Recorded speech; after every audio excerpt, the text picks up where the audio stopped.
In today's video, what I want to cover is how you can capitalize on Q4 and use it to your advantage. Now, where brands typically go wrong is they do up to 15% off sale, and what happens is you do a general site-wide sale, 50% off.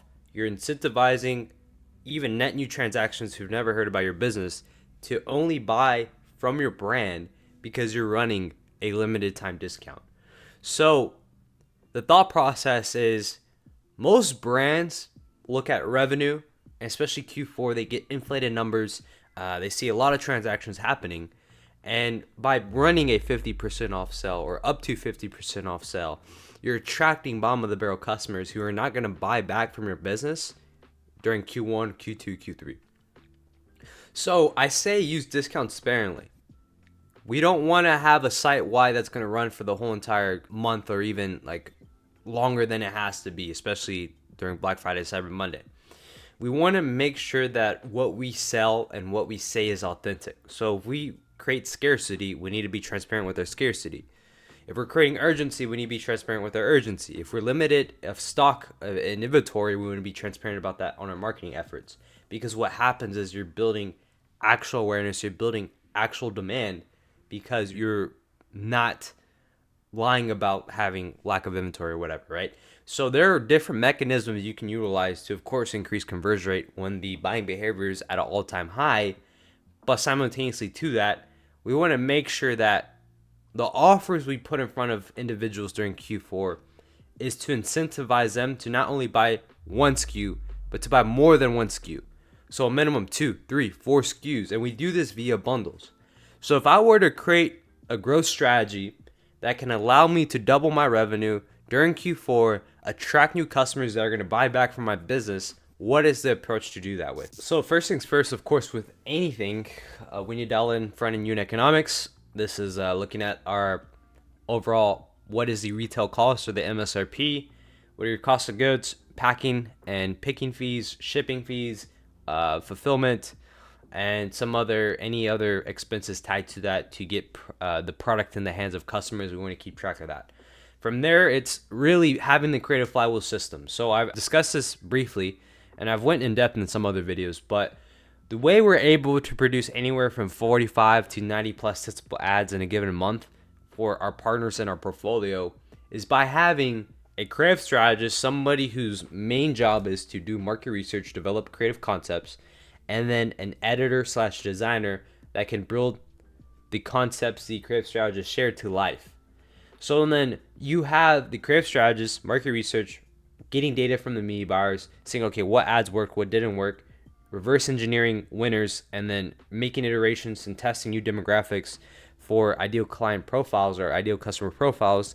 The editor is on the back end following that creative strategist. That's a tight-knit community. That's a tight-knit creative team, all in-house. And then you might have a creative coordinator who's also reaching out, finding content creators for UGC. At scale, that's a team of 3. That's all you need to produce anywhere from 45 to 90 testable ads in a given month. Now, when it comes to the access channel hierarchy, I covered this already, but Meta does a great job platform-wise of attracting top-of-funnel net new transactions. Now, we use other channels, given the nature of platforms, to expand our acquisition strategy. We don't want to be reliant on just one single channel. So this is where we utilize Meta. We diversify with Google. Google does a great job of attracting middle funnel, bottom of the funnel buyers because of the inherent nature of the platform being search-based. And then we might tap into a third channel, either a TikTok or a YouTube. As a byproduct, creatives are constantly being produced, constantly being tested. Once we validate offers, we might want to split test either the post-click experience, either the back end, so on and so forth. There's room to always just constantly improve the funnel, make iterations to the funnel. And then simultaneously, it's always split testing offers, trying to increase the AOV. So the goal, the priority of paid media is we want a surplus of cash flow on the front end. We want to be first order profit and have a strong LTV. So right now, if you're a brand owner, break even or at a net loss, the goal should always be, okay, how can we get to break even? How can we generate first order profit on the front end?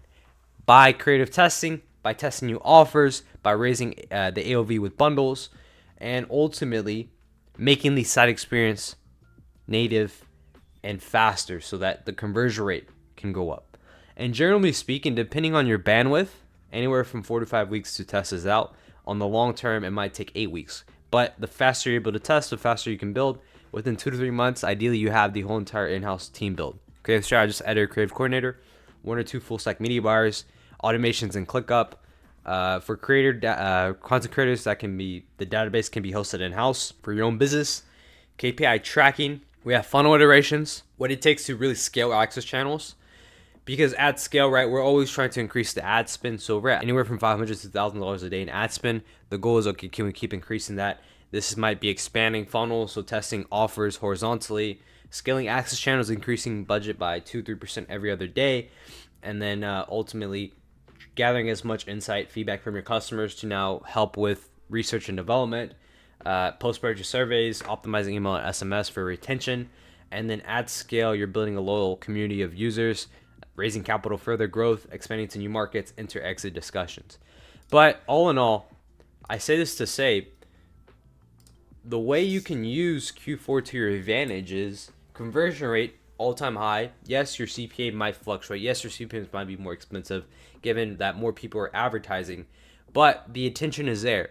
So if we have customers or we have net new transactions who've never heard about our business, I want to attract these buyers with the intent of training them to purchase a $70 bundle, $80 bundle, $100 bundle, $150 bundle. I don't want to attract customers solely on up to 50% off discounts because I'm just training them to buy on discounts. That actually hurts my brand rather than growing the brand. So that is a pathway to utilize to scale during Q4 with paid media so that you're profitable and attract buyers that actually want to buy back from your business during Q1. Make sure you like, comment, subscribe. If you have any questions, drop them down below. If you want to skip the phase of you getting burned by ad agencies, check out scalevelocity.io. You can read my free 30-page protocol. And if you want the exact protocol implemented into your business, you can book a call and speak directly with me. And if I feel like you're qualified, I'll make you an offer. Hope you guys enjoyed this video, and I'll see you in the next one.